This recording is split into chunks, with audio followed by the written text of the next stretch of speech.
Bonjour à tous, tout le monde, doit pasteur à l'église missionnaire évangélique de Genève. Que le Seigneur vous bénisse, que sa grâce repose sur chacun d'entre vous.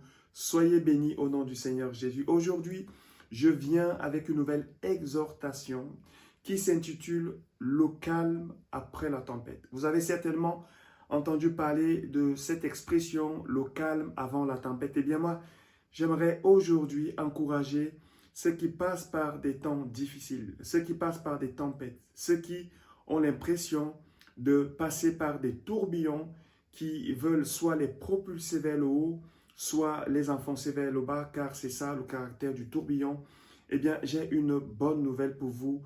Si Jésus est avec vous, vous allez tenir bon et vous allez pouvoir avancer.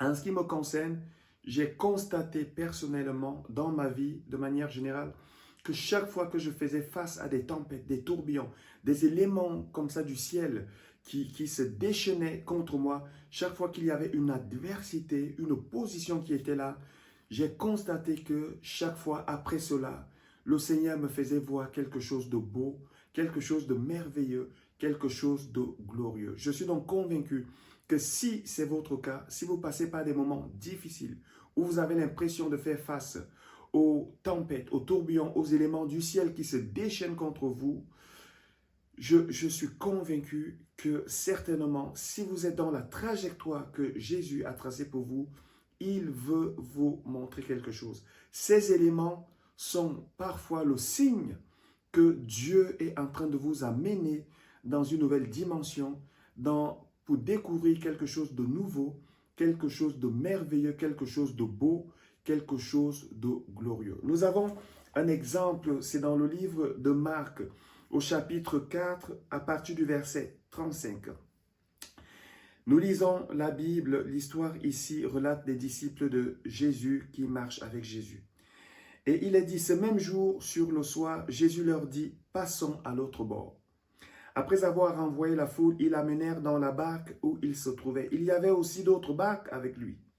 Il s'éleva un grand tourbillon et les flots se jetaient dans la barque au point qu'elle se remplissait déjà.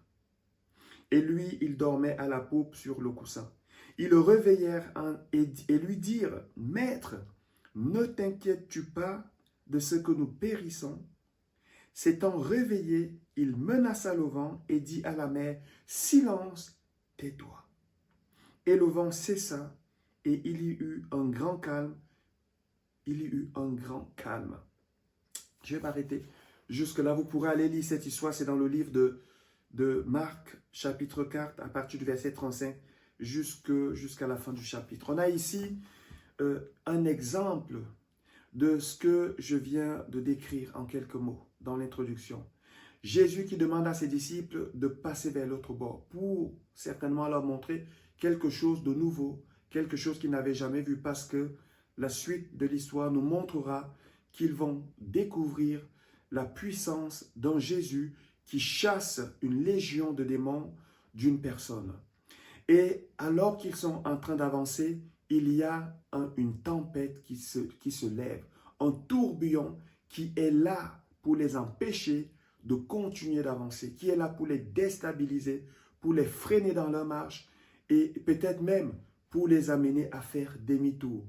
Heureusement, Jésus est avec eux dans cette barque. Jésus est avec eux, ils vont le réveiller dans la panique et Jésus, lorsqu'il se réveille, ce qu'il va faire, c'est qu'il va parler à cette tempête. Et le mot qu'il va employer en grec pour dire silence à la tempête, c'est phimo, qui est un langage pour s'adresser à une entité spirituelle. Ce qui m'amène à dire que certainement, cette tempête avait le caractère ou alors était sponsorisée, influencée par l'ennemi qui voulait les arrêter. Et Jésus qui est là avec eux ne va pas se laisser faire. Il ne va pas laisser faire l'ennemi. Il va se lever, il va calmer ces éléments du ciel.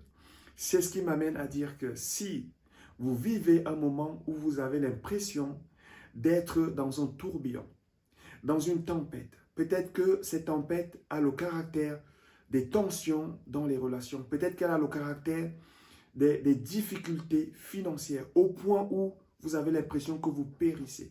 Peut-être que cette tempête a le caractère peut-être des oppressions démoniaques. Peut-être que ce caractère a cette tempête, pardon, a le caractère de la méchanceté simplement des hommes contre vous. J'aimerais vous dire aujourd'hui que si Jésus est avec vous dans la barque, si vous êtes dans sa trajectoire, vous avez simplement à le réveiller dans la prière et lui, il s'en chargera de cette tempête et vous pourrez passer vers l'autre bord et voir ce que le Seigneur vous réserve. Que le Seigneur vous bénisse. Je vous dis à bientôt pour une nouvelle exhortation. Demeurez dans la foi. Jésus est encore et toujours maître des éléments du ciel, de la terre et même sous la terre. Soyez bénis au nom du Seigneur Jésus.